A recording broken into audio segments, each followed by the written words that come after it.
Selamat sahabat anak-anak, kembali bersama Ibu Isti Indartanti. Pelajaran sekolah sahabat kita berjudul Kemenangan dalam Kekalahan. Ayat hafalan 1 Korintus pasal 15 ayat 57. Tetapi syukur kepada Allah yang telah memberikan kepada kita kemenangan oleh Yesus Kristus Tuhan kita. Poin penting pelajaran kita, kemenangan adalah karunia Allah, bukan hasil kekuatan kita. Apakah engkau mempunyai kebiasaan buruk yang ingin engkau buang? Apakah engkau menyadari bahwa semakin engkau memikirkannya, kebiasaan buruk itu malah semakin mengendalikanmu? Engkau pastilah telah menyadari bahwa jika engkau mengaku kepada Allah kalau engkau tidak dapat mengatasinya sendiri, maka Ia mengambil alih. Seorang bertumbuh kekar tetapi tampak sedih bersandar pada salah satu dinding kuil Dagon di kota Gaza. Pada salah satu peristiwa festival dan perayaan orang-orang Filistin, tahanan yang buta itu menyandarkan tubuh dan seolah-olah menatap ke langit. Pikirannya teringat hari-hari lain di Gaza. Suatu kali di masa muda dulu, ia mengangkat pintu gerbang kota yang sangat besar lepas dari engsel-engselnya ke puncak bukit bermil-mil jauhnya. Dulu ia tidak terkalahkan. Dulu kekuatan dari Allah ada bersamanya. Sekarang ia di sini beristirahat sebentar. Sejak orang-orang Filistin mengetahui perjanjiannya dengan Allah dan mencukur rambut di kepalanya, ia menggiling padi dengan kebutaannya di penjara Gaza. Penangkapannya merupakan kemenangan besar bagi orang-orang Filistin. Perayaan ini merupakan kehormatan bagi Dewa Dagon. Ia dapat merasakan bahwa orang-orang seperti ini biasanya beramai-ramai ke kuil untuk perayaan festival. Simson mengingat ketika Allah memberkatinya dengan kekuatan fisik yang besar. Ia ingat kemenangan besar mereka saat-saat ketika ia menggunakan tangan kosong atau tulang rahang seekor keledai. Tidak ada tantangan yang terlalu besar saat itu. Simson menyadari kalau ia telah membuat keputusan yang salah. Dalam memilih teman-teman dan hiburan yang bertentangan dengan kehendak kedua orang tuanya yang memohon kepadanya. Perlahan pilihan-pilihan ini telah menjadi lebih penting baginya daripada pekerjaan yang ditugaskan Allah baginya.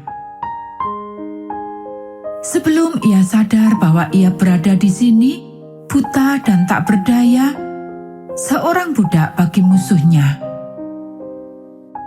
Dan karena mereka telah berhasil menangkapnya, orang-orang Filistin yakin bahwa dewa mereka lebih kuat daripada Allahnya.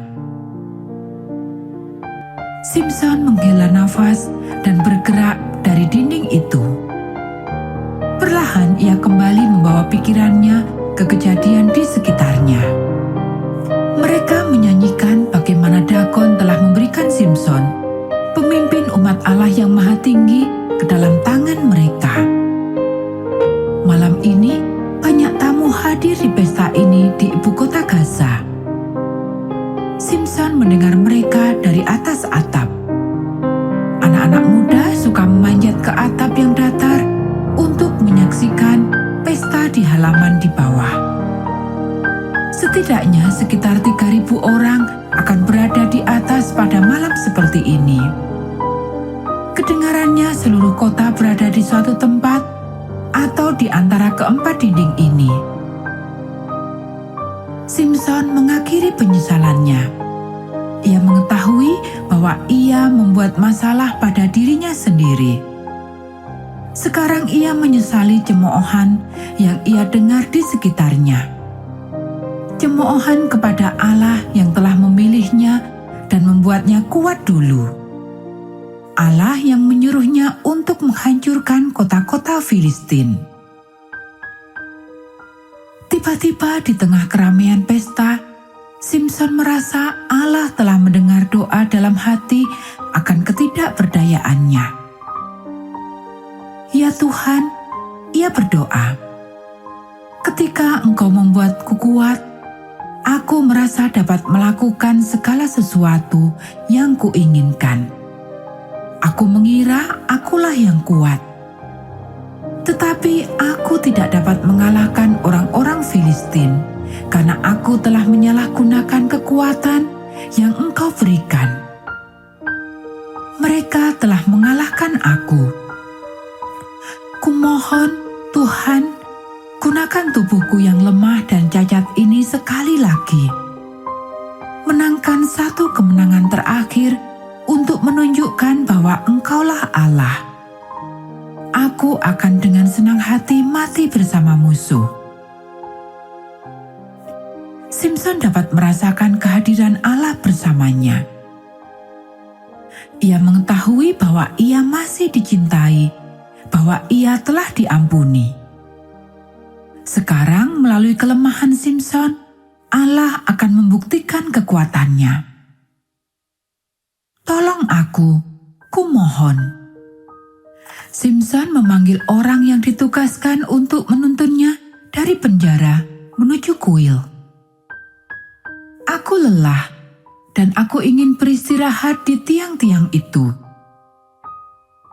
Orang itu menuntun Simson yang lunglai ke tengah dua tiang utama. Ia menutup matanya dan berdoa lagi. Kemudian ia mendorong dengan seluruh kekuatannya. Perlahan tiang besar itu mulai retak. Seluruh kuil tergoncang ketika tembok-tembok mulai rubuh. Semua orang yang berada di atas dan atap itu sendiri ambruk di atas seluruh orang yang berada di bawah. Para penguasa dan orang-orang yang bersamanya bersama Simson terkubur dalam puing-puing. Sekali lagi, Allah telah mendapatkan kemenangan. Meskipun dengan kelemahan tabiat yang ditunjukkan oleh Simson, Allah tidak pernah berhenti mengasihinya. Dan ketika ia berdiri tak berdaya, kemudian dengan rendah hati meminta kemenangan kepada Allah, kembali Allah menjawab dengan